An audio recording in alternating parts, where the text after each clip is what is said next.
Assalamualaikum warahmatullahi wabarakatuh.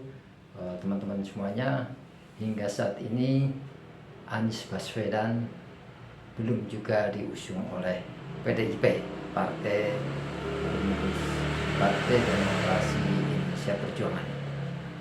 Padahal dari beberapa hari yang lalu sudah santer pemberitaannya bahwa Anies Baswedan akan diusung oleh PDIP bersama Rano Karno. Itulah antara yang tersebar di media sosial. Tetapi kenyataannya sampai sekarang memang masih belum ada tanda-tanda pengumuman dari PDIP. Meskipun PDIP sendiri juga sudah mengumumkan calon-calon yang masuk di pilkada seperti di Banten, Jawa Tengah, dan beberapa tempat lain itu sudah diumumkan. Tapi untuk Jakarta dan termasuk Anies Baswedan apakah masuk apa tidak dalam daftar pengumuman calon pilkada versi yang akan diusung oleh PDIP, ini yang mungkin masih tarik menarik ya di kalangan internal PDIP. Sementara itu juga mungkin juga dari kalangan dari PDIP sendiri, mungkin Ibu Megawati masih belum percaya 100% apakah nanti kalau Anies Baswedan itu diusung oleh PDIP akan nurut dengan platform PDIP atau malah meninggalkan PDIP. Nah, ini yang kemungkinan masih jadi pembicaraan, masih jadi bargaining antara PDIP dengan Anies Baswedan ya. Tetapi nyatanya hingga hari ini hari Selasa 27 Agustus, di mana mulai hari ini KPU sudah mulai menerima atau membuka pendaftaran untuk calon gubernur Jakarta. Yang jelas kembali ke Anies Baswedan, PDI akan mengusung atau tidak mengusung Anies ini memang masih jadi tarik menarik. Apakah juga nanti PDIP itu akan mengumumkan pada hari-hari akhir pendaftaran Pilgub? Ini yang menarik ya. Ini saya upload ulang adalah dialog TV One dengan Profesor Burhanuddin Muftadi, analis politik dari Universitas Islam Negeri Syarif Hidayatullah Jakarta. Ya, saya ingin ke Prof. Burhan untuk menanyakan, tadi Prof. Burhan sempat mengatakan soal pertimbangan politik strategis. Nah, kalau misalnya kita bicara masalah tersebut, apakah hal tersebut kemudian PDIP mengkalkulasikan jika kemudian Anies maju dari PDIP, ini justru akan lebih menguntungkan Anies ketimbang PDIP untuk jangka panjangnya?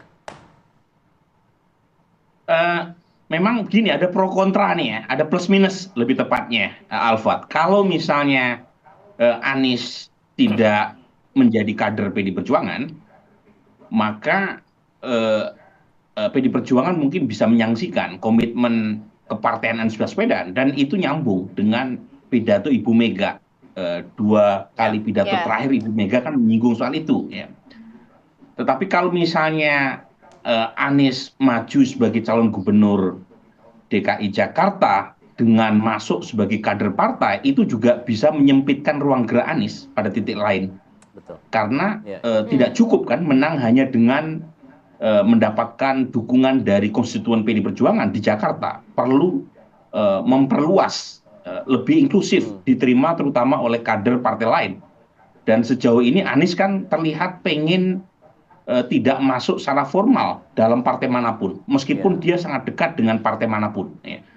Nah, ini yang menurut saya menjadi titik persengketaan, yang kira-kira sampai sekarang Anies dianggap kurang all out untuk menunjukkan komitmennya masuk ke dalam partai. Jangka panjang, Alfat, sebenarnya bisa menguntungkan Anies loh. Kalau misalnya dia masuk ke partai, bukan sekedar menunjukkan loyalitasnya kepada PD Perjuangan, Tapi jangka panjang kita tahu Anies bisa menjadi calon favorit presiden atau wakil presiden jika dia menang Jakarta dari PDI Perjuangan.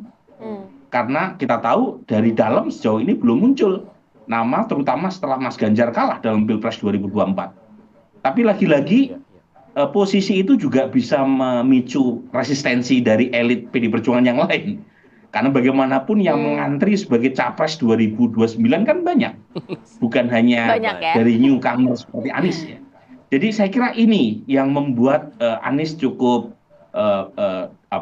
mengalami pro kontra ya di dalam. Dan belakangan justru yang muncul adalah kader internal, yaitu Pramono Anung. Meskipun lagi-lagi masih simpang siur, tetapi lagi-lagi menunjukkan betapa alotnya ya perdebatan di dalam. Oke, saya ingin terakhir ke Prof. Burhan. Prof. Burhan terakhir, dengan batalnya pengumuman Anies sejauh ini sementara ini oleh PDIP, lalu kemudian ada rencana sepertinya akan injury time nih di hari terakhir tanggal 29, mungkin barangkali. Nah, apa kemudian positif negatifnya bagi PDIP jika kemudian mengumumkan di menit-menit terakhir? Iya, memang tidak ada tidak ada kesimpulan yang konklusif ya terkait dengan timingnya. Kalau diumumkan di akhir tentu saja akan menimbulkan efek kejut. Tetapi efek kejutnya tergantung siapa yang diusung oleh PDI Perjuangan. Apakah efek kejutnya itu positif dalam pengertian menciptakan semacam euforia, semacam klimaks gitu ya, ataukah anti klimaks. Nah itu kan sangat tergantung siapa yang akhirnya diusung oleh PDI Perjuangan ya. Dan sejauh ini memang soal Anies yang menjadi perdebatan apakah jadi calon gubernur atau tidak dari PDI Perjuangan itu juga melibatkan pertarungan antar faksi ya di dalamnya. Coba lihat, kalau kita lihat Anies yang muncul sebagai calon gubernur itu kan umumnya muncul dari orang-orang seperti Mas Hinton ya, kemudian Mas Putra Nababan ya, orang-orang yang cukup dekat ya dengan Pak Sekjen. Tetapi kemarin muncul Oli Dodong KB yang mengusulkan nama Pramono Anung ya.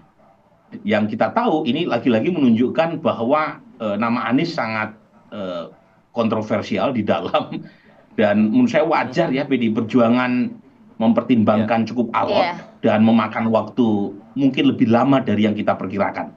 Tetapi lagi-lagi kita tunggu saja Alfat 1-2 hari ini apakah Anies akan pakai baju merah bukan hanya kemarin tetapi nanti sampai pilkada ataukah baju merahnya itu hanya sekedar gimmick ya. Jadi apakah nah ini terakhir dari saya, apakah Anies tidak diumumkan kemarin hanya sekedar ditunda ataukah dibatalkan? Jawabannya hanya dalam beberapa jam ke depan.